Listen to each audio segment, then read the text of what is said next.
I married the love of my life in 1946, just 10 days after he returned home to Atlanta from that god-awful war. From the time we were little children, I knew he was the one I would spend the rest of my life with. We were inseparable. Still are. But when you marry a man like Edmund, you must come to understand that you are going to become part of something much larger than yourself. You see, Edmund is a Hammond, and that name has great importance from here to Savannah and back. His ancestors played some of the most important roles in Southern life all the way back to the Revolutionary War. Today is July 23rd, 1953. We just buried Edmund's uncle, and I was about to find out just how much that would really mean to Edmund and myself. I thought that was a lovely service. I think Uncle Everett would have appreciated. Don't y'all think Uncle Everett would have appreciated it? That is contrary to my way of thinking. The man had to die to get here. I don't find nothing pleasing about that. Now, Wesley, must you always contradict violence? And today, of all days, can't you just try to be a little more agreeable? Thank you for your kind words, Louisa, but as you well know, Wesley and I haven't gotten along since the time we were small children. It's just something I've learned to accept. Now, when Edmund was born, he was such a sweet child. Wesley, why couldn't y'all be more like Edmund? He never took any pleasure in being so argumentative. Don't you two put me in the middle of your constant bickering. I want no parts of it. Celia, darling, it must be a delight to be married to Edmund.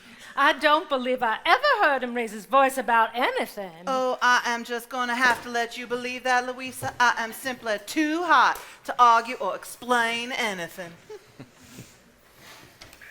Wesley, Edmund, do either of you know what time the attorney said he would be reading the will?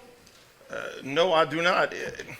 If I'm not mistaken, he's up at the cemetery now with the pastor. He should be here shortly. What I do know is that Uncle Everett had no children of his own to speak of, and with Daddy being his only sibling, we're his only living relatives. As far as I can see, and I don't see anybody else here that Mr. Underhill invited back after the service, well, it just stands to reason that we will be inheriting the entire estate. Does anybody know who this sweet little thing was? Was she a member of the family? She certainly was. She was the daughter of our ancestor, the one who built this place. Evidently, she died when she was just a young girl. Oh, how very sad. She sure looks like a lovely child, doesn't she? What was her name? Ooh, I'm not sure. Do either of you know Wesley, Edmund? No, I do not. I remember Uncle Everett speaking to her very highly, though, but frankly, I never paid much attention to that. Well, I did. Her name was Eve. Ah, that's right, of course. How can I forget? Eve. You remembered that name pretty quickly, Edmund. Why is that? Are you kidding me? Well, her ghost still wanders around these parts. I should know. I saw her once. I was 10 years old, and let me tell you, seeing a ghost at such a young age leaves quite the lasting impression, believe me. Oh, Edmund, you always did have such a vivid imagination. Don't give me that, Violet. I know what I saw. It was the summer that we came down to visit Uncle Everett and Aunt Nettie, right before she died. We were here for 2 whole weeks. I remember that. Uncle Everett used to delight in taking us fishing. I really hated that. Every morning like clockwork, he'd wake us up 6 a.m. and march us down to that damn pond. Remember, Edmund? Of course I do. I had a good time. Well, you would. You was little. I was 17. All I wanted to do was to go and sleep late and then go into town and talk to all the local ladies. Oh? I was 17, Louisa. That's what 17-year-old boys do. What about you, Violet? Oh, Aunt Nettie was a proper Southern lady, and I was a girl of 14. I didn't get away with much of anything. All I remember is learning how to cook and do needlepoint. Seemed to me that those 2 weeks felt more like 2 years. But after she passed, I came to look at that time a whole lot differently. She was a sweet someone, and I'm glad I got to spend some time knowing her. Hey, what about the treasure? Has anybody ever found it? I was wondering when someone would bring that up. I must say I'm not surprised in the least it was you, Bernard. And just what is that supposed to mean? Wesley, don't you go starting in on Bernard now. Oh, come on now, Violet. You know this man has spent your whole entire marriage trying to get as much of his hands on as much of this family's money as he could? Why, even on your wedding day, he couldn't wait for Daddy to hand over your dowry.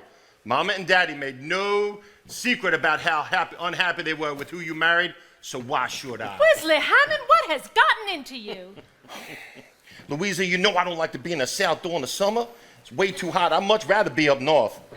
If it wasn't for this particular set of circumstances, I'd have never been here in the first place. I'm hot, I'm tired, and I'm hungry to boot. Well, I'll just go check with Ida May. Seems to me we'll all feel a lot better after we've had something to eat. Excellent idea. I think you do yourself a service to calm down a bit and keep you on counsel for a while, big brother. I suppose you're right. I'll just sit here and try to imagine a breeze come through until someone calls for food. All things being what they are, Edmund, what about that treasure? Look, rumors of there being a treasure buried on this property have been floating around as long as I can remember. Bernard, I think you just need to settle yourself down. Now, Philip Hammond built this place way back in the 1700s, and from what I've heard, he was simply not the type to be so irresponsible with his wealth. He was business-minded. He was quite the businessman for his day, and much more likely to put his money to work, where it would be able to grow. Hiding it and keeping it non-productive was simply not his way. Sorry to be so long, everyone, but as Mr. Hammond's attorney and executor of his estate, I had some business to complete with the pasture. Mr. Underhill? Edmund? Wesley? On the hillside? Now, your uncle gave me some very strict instructions on how his final wishes were to be carried out. Right now, we're to sit down at Mr. Hammond's table and enjoy the peace of a good meal, after which we'll gather back out here and begin the process of going over the affairs of the will. Well, in that regard, Ida May says that dinner's ready, and you know how she feels when we don't come when we're called. Oh, that sounds good. I could eat the whole broadside of a barn. Oh, and all the animals in it. All right, let's all just calm down and adjourn to the dining room, shall we?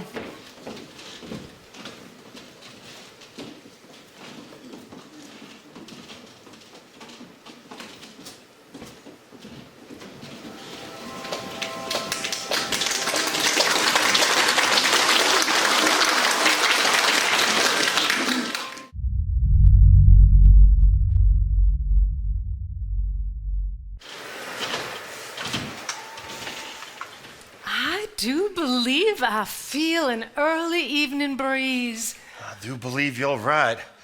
I thought I was going to melt at the service of the cemetery today. If there is a treasure, maybe we should concern ourselves with finding it. Bernard, Mr. Underhill has not even read the will yet. For all we know, we may not be inheriting much of anything at all. I say what you done to us a far sight worse than what anyone else ever did. You take that back, Wesley Hammond. I have never been unfaithful to Violet. Edmund, why don't you hold on to that diary for the time being? We'll commence reading it after breakfast tomorrow. Now, I don't know about y'all, but I'll be looking for my pillow after my nightcap. That sounds fine with me.